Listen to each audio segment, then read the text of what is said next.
Allahumma barik wa salli wa sallim nahmadu wa salli ala rasulil karim. Amma ba'.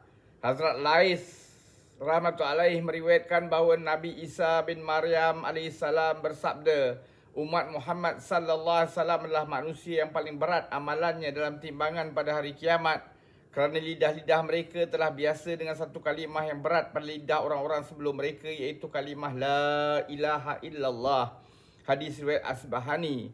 Hazrat Lais rahmatullahi alaih meriwayatkan bahawa Nabi SAW, Nabi Isa alaihissalam bin Maryam alaihissalam bersabda, umat Muhammad sallallahu alaihi wasallam adalah manusia yang paling berat amalannya dalam timbangan pada hari kiamat, kerana lidah-lidah mereka telah biasa dengan satu kalimah yang berat pada lidah orang-orang sebelum mereka, iaitu kalimah la ilaha illallah. Hadis riwayat Asbahani.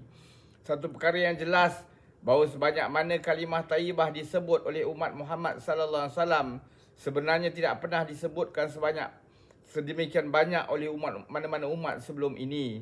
Bilangan ulama tasawuf bukan ribuan, bahkan jutaan, dan setiap ulama mempunyai ratusan murid.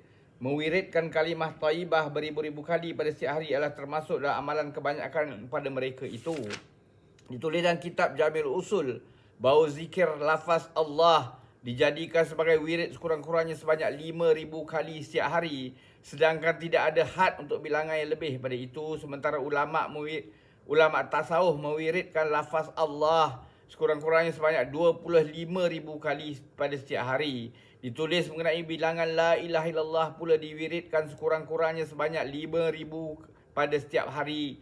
Bilangan seperti yang disebutkan ini boleh ditambah dan dikurangkan mengikut anjuran ulama tasawuf. Tujuan saya menerangkan anjuran ulama tasawuf ini adalah untuk mengukuhkan kenyataan yang disebutkan oleh Nabi Isa AS. Inilah bilangan sekurang-kurang wirid harian bagi setiap orang. Sayyidina Syah Waliullah rahmatullahi alaih dan kitabnya Al-Qaul Al-Jamil telah menulis kata-kata bapanya, pada peringkat permulaan pelajaran tasawuf, saya sering mewiridkan la ilaha illallah sebanyak 200 kali dalam satu nafas. Syekh Abdul Yazid Qurtubi rahmatullahi alaih berkata, saya dengar bahawa siapa yang membaca la ilaha illallah 70,000 kali, maka dia akan terselamat pada api neraka. Setelah mendengar perkara tersebut, saya telah membaca satu himpunan bacaan, yakni 70,000 kali untuk isteri saya dan beberapa orang himpunan bacaan untuk simpanan akhirat saya sendiri. Seorang anak muda tinggal berhampiran kami. Dia masyhur sebagai seorang yang mempunyai kasyaf. Dikatakan syurga dan neraka juga dapat dilihatnya melalui kasyaf. Saya ragu-ragu mengenai kebenaran berita tersebut. Satu ketika itu bersama kami dalam majlis makan, dengan tidak semena-mena pemuda itu menjerit dan nafasnya mulai tersekat-sekat serta berkata, ibuku sedang dibakar dalam neraka, aku dapat melihat keadaannya. Kata Hadrat Qurtubi rahmatullahi alaih, aku melihat keadaannya yang sangat gelisah. Saya terfikir bahawa satu himpunan bacaan la ilaha illallah perlu dihadiahkan kepada ibunya.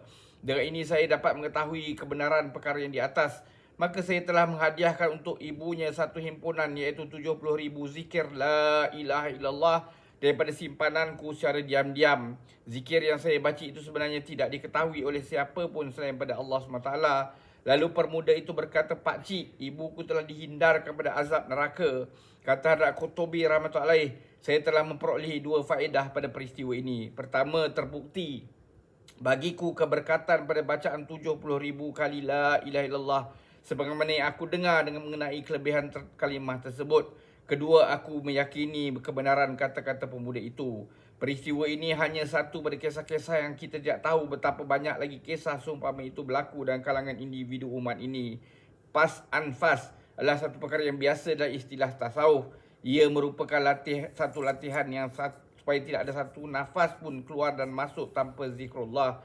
Jutaan orang dalam kalangan umat Muhammad SAW telah berjaya melalui latihan ini. Maka apakah lagi yang meragukan tentang sabdaan Nabi Isa AS bahawa lidah-lidah umat Muhammad SAW sangat biasa dan terpaut dengan kalimah la ilaha illallah.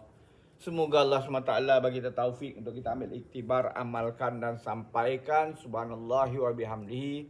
Subhanakallahumma bihamdika asyhadu an la anta astaghfiruka wa atubu ilaik.